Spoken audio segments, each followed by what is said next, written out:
Okay, guys, I'm going to now show you how to use Photoshop to create an image. I do not consent to be recorded, so. Okay, well, your image is not there, but your voice is, William. So sorry, you shouldn't talk. Okay, so I'm going to show you the basics of Photoshop, how to open up a document, insert images and insert text boxes. Okay, so first thing we do is we go create new.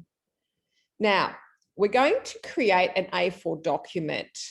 If you can't see A4, you simply just go up the top here to print, and it'll show you different prints, different print sizes rather.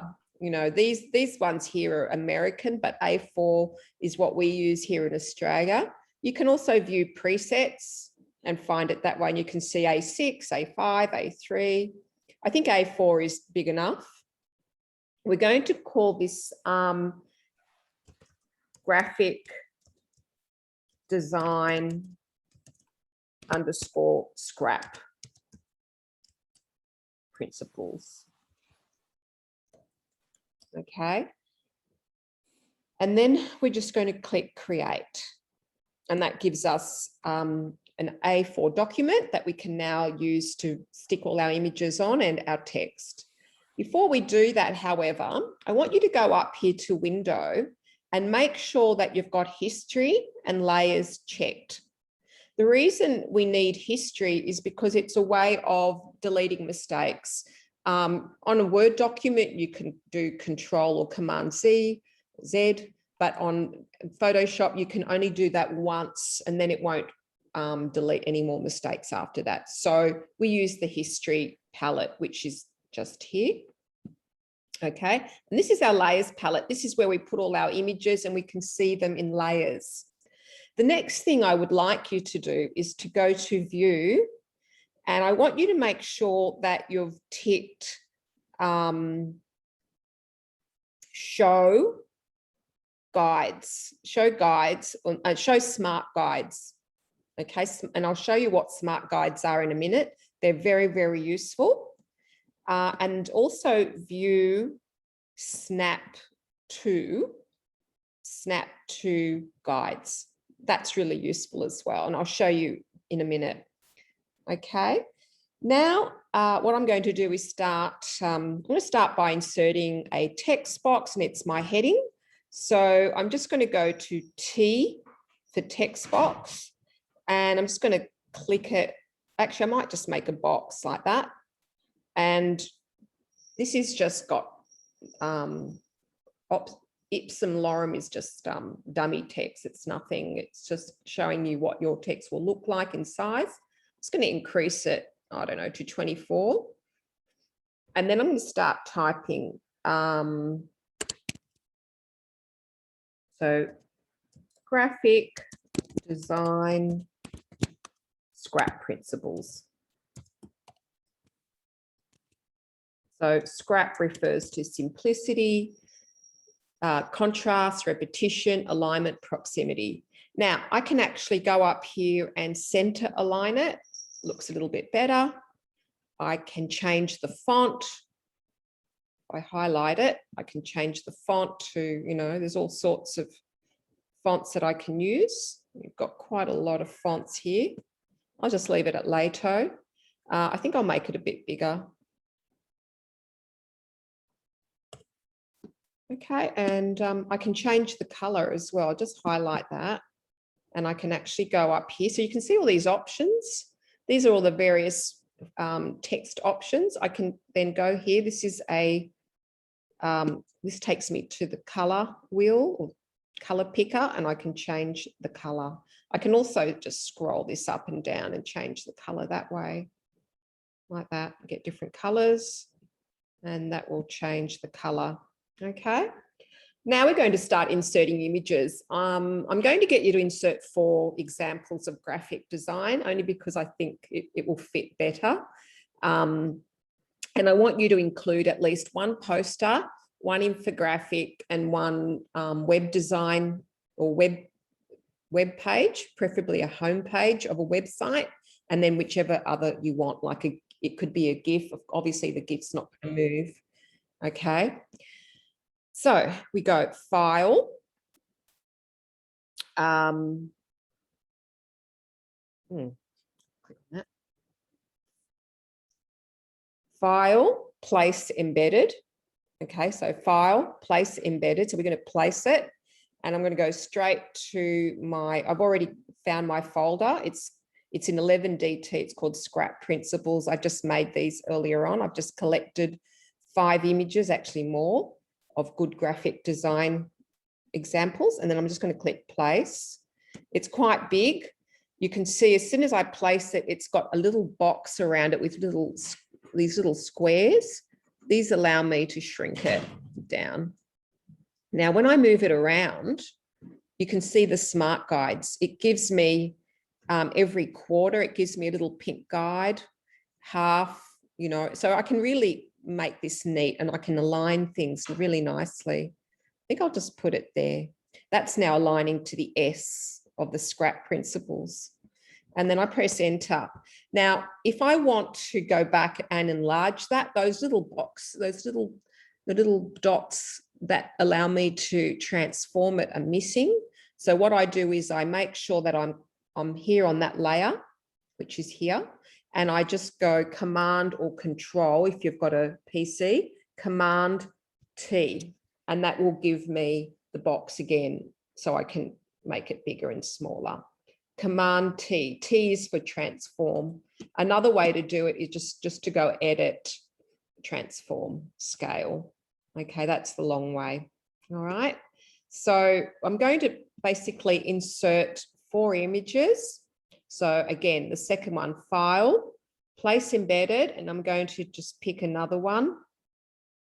This is an example, or it's another infographic. So I should have one poster, one infographic, but just for the sake of this, I'm just going to use this for now. You can see how it's already lining up. It's giving me a guide to line it up, and I can line it up that way. So it's quite useful. You can also shrink it and make it fit that way. So those guides are really, really helpful. And then click enter. Okay, File, Place Embedded. So I'll just pop 2 more in. This time I'm going to use a poster. Here's one, Place, shrink it down. There we go, it's lining up with that. Enter. One more, File, Place Embedded.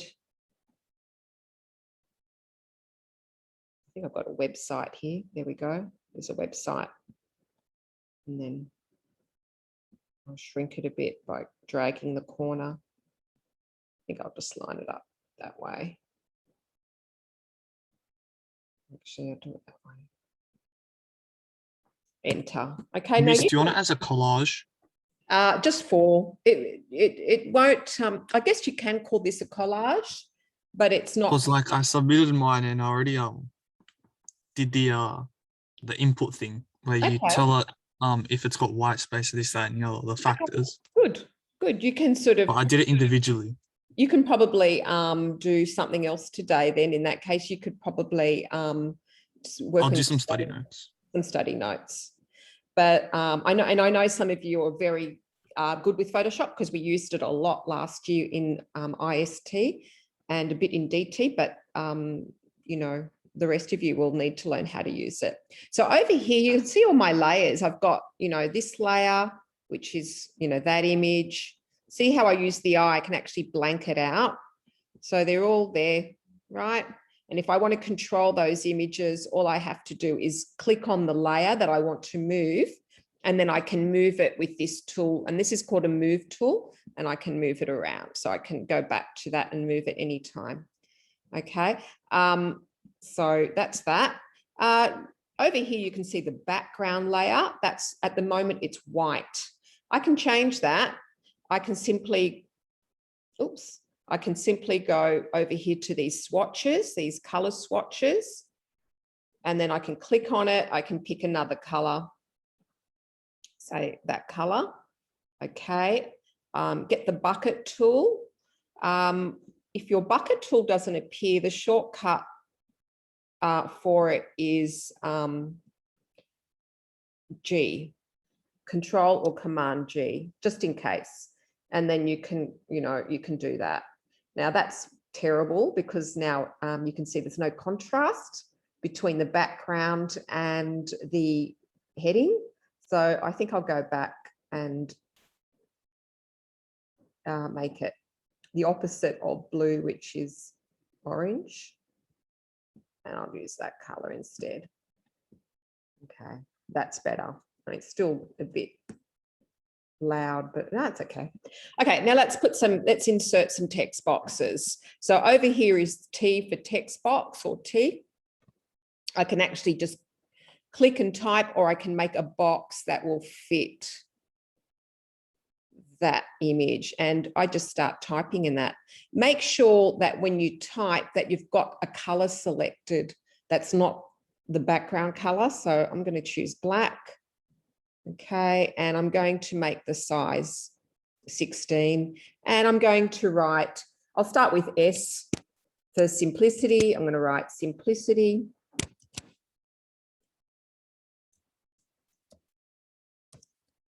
And then I'm going to start typing in what's simple about it. Let me see.